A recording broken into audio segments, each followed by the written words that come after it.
क्या आप भी लव मैरिज करना चाहते हैं जिसके लिए आप पेरेंट्स को मना रहे हैं बहुत लंबे टाइम से, बट पेरेंट्स हैं कि टस से मस ही नहीं होने को राजी, मान ही नहीं रहे।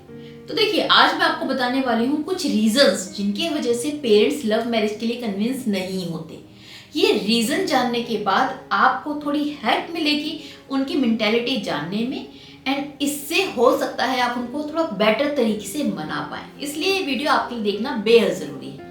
तो चलिए शुरू करते हैं इस वीडियो को। देखिए माय दिल टक्स फैमिली, ये बहुत नॉर्मल चीज़ है आज के टाइम पर कि आपने पेरेंट्स से बोला लव मैरिज के लिए और वो उन्होंने डिनाई कर दिया, उन्होंने 4 कमियां निकाल दी। कुछ ना कुछ कमी निकाल कर वो लव मैरिज के अगेंस्ट खड़े हो जाते हैं, जिसके बहुत सारे रीज़न होते हैं।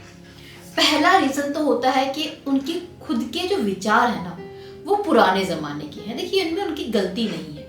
हम क्या सोचते हैं, कैसे सोचते हैं, हमारी सोच क्या होगी, डिपेंड करती है हमारी परवरिश, हमारा माहौल, हमारी सोसाइटी, हमारा इन्वायरमेंट, हमारी एजुकेशन पर, एंड उसके अकॉर्डिंग ही हमारी सोच बनती है, हमारे विचार बनते हैं। आपके पेरेंट्स इस ज़माने के नहीं हैं, वो पुराने ज़माने के हैं, जहाँ पर उनके लिए ये जो लव मैरिज जैसा कॉन्सेप्ट था ही नहीं, जिनके लिए लव जैसा कॉन्सेप्ट समझना मुश्किल है। उनके लिए बस इतना ही था, किसी से भी शादी कर लो, लव क्या होता है उनको नहीं पता, उनको कोई आइडिया नहीं है। ये सब उनके लिए फालतू की बकवास होती है जिसके लिए आप पागल हो रखे हैं।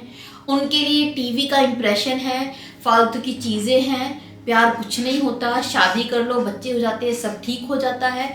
उनके लिए बस इतना ही है शादी का मतलब, इससे ज़्यादा कुछ है ही नहीं।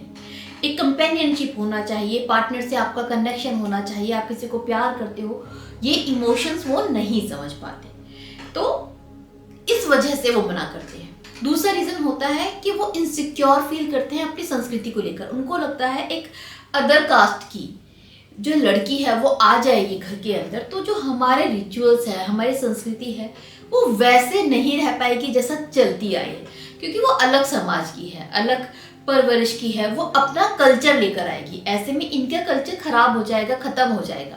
एंड ये बहुत पॉजेसिव है अपने कल्चर को लेकर, ये नहीं चाहते कि जो रिचुअल्स बचपन से ये मानते आए हैं, जो कल्चर ये फॉलो करते आए हैं, उसमें कुछ बदलाव हो या वो खत्म हो। तो वो एक सेंस होता है जिसके वजह से वो एक अदर कास्ट की लड़की या फिर लड़के को एक्सेप्ट नहीं करना चाहते, घबराते हैं, डिनाई करते हैं। थर्ड रीजन है उनका इनसिक्योर होना। समवेयर दे फील्स कि यार हमारा बच्चा तो अभी से हमारी नहीं सुन रहा, अपनी पसंद का पार्टनर ले आएगा तो फिर तो हमारे हाथ से निकल ही जाएगा, है ना। एंड वो जो ग्रिप है बच्चे के ऊपर वो नहीं रहेगी। समवेयर ये एक फील रहता है, ये इनसिक्योरिटी रहती है उनके अंदर कि बच्चा बस निकल अपनी मर्जी से लेकर आया, उसके लिए पागल होगा, उसके लिए हमसे लड़ेगा, घर में आएगा तो हम अपने मन का कर ही नहीं पाएंगे, उसके आगे हमारी चलेगी नहीं, फिर तो बस उसके आगे पीछे घूमेगा। समवेयर वो फील रहता है कि बच्चा बस निकल गया हमारे हाथ से, अगर लव मैरिज कर ली तो फिर तो कंट्रोल खत्म हमारा इसके ऊपर। तो वो वाली चीज़ इनको रोकती है लव मैरिज के लिए कन्विंस होने में, जिसकी वजह से ये कन्विंस नहीं हो पाते। ये इनसिक्योरिटी, आपके लिए जिनका प्यार है, आपका प्यार खोने का जो डर है, आपका बदलने का जो डर है, आप अपने पार्टनर के लिए बहुत सीरियस हो जाएंगे, उसके लिए इनसे लड़ेंगे, उसके लिए कल को शादी के बाद स्टैंड लेंगे। ये अपने मन की आपके पार्टनर से करवा नहीं पाएंगे क्योंकि आप हमेशा खड़े रहेंगे बीच में।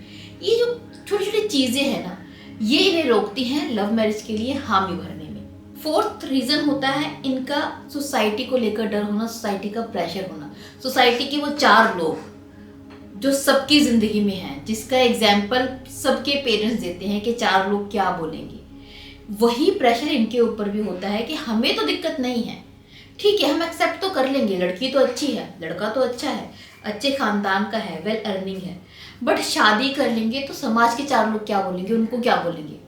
उनकी लड़की की ने तो अरेंज मैरिज की थी, उनके लड़के ने तो अरेंज मैरिज की थी, अपने जो खास रिश्तेदार हैं वो आके पूछेंगे भाई क्यों हाँ करती, तो अपने रिश्तेदारों को क्या मुँह दिखाएंगे। इनके लिए लव मैरिज के लिए हाँ बोलना समवेयर इंसल्टिंग का पॉइंट हो जाता है कि 4 लोगों के आगे इनकी निगाहें झुक गई हैं। इस वजह से ये लव मैरिज के लिए नहीं मानते। इसके साथ में एक रीज़न ये भी होता है जो मैनी टाइम वैलिड भी होता है, हर केस में नहीं, काफ़ी केसेस में, कि पेरेंट्स जानते हैं कि आपकी अभी कोई शादी की एज नहीं है। मान लो आप 18-19 साल की एज में ही लव मैरिज के लिए बोल रहे हो, तो पेरेंट्स जानते हैं, उन्होंने ज़माना देखा है। 18-19 साल में सिर्फ अट्रैक्शन होता है, मैरिज के लिए आप प्रिपेयर नहीं होते, मैरिज जैसी चीज़ के बारे में आपको नॉलेज नहीं होती, ये रिश्ता क्या है आपको नहीं पता होता, ये सिर्फ अट्रैक्शन की एज है। They know you, that's why वो मना करते हैं, उनको पता है कि ये कुछ नहीं है, 4 दिनों बाद ख़त्म हो जाएगा।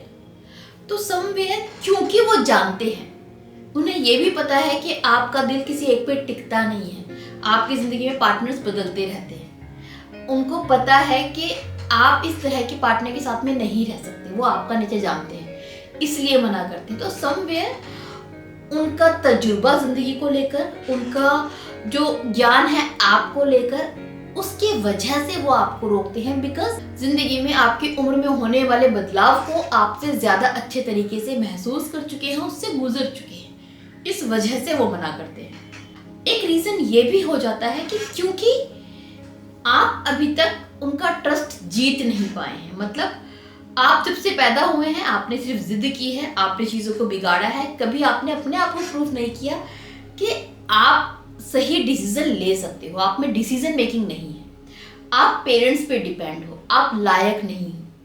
एक बच्चा जो पेरेंट्स पे डिपेंड है, खुद इंडिपेंडेंट नहीं है, खुद कुछ कर सकता नहीं है, जब वो बच्चा इतनी बड़ी जिम्मेदारी के नाम पर कहता है कि मैं लव मैरिज करूंगा, तो पेरेंट्स कैसे उस पर भरोसा कर सकते हैं?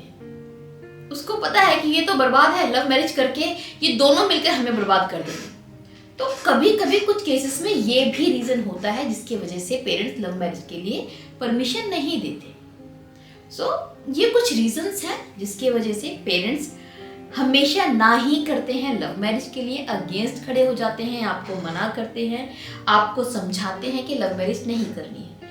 इसके अलावा और क्या रीज़न होता है जो मैंने इस वीडियो में नहीं बताया, वो कुछ रह गया हो तो कमेंट करके ज़रूर बताइए। होप इस वीडियो से आपको अपने माँ बाप की मेंटेलिटी समझने में हेल्प मिलेगी। इसी में के साथ विदा लेते हैं। Bye bye, take care.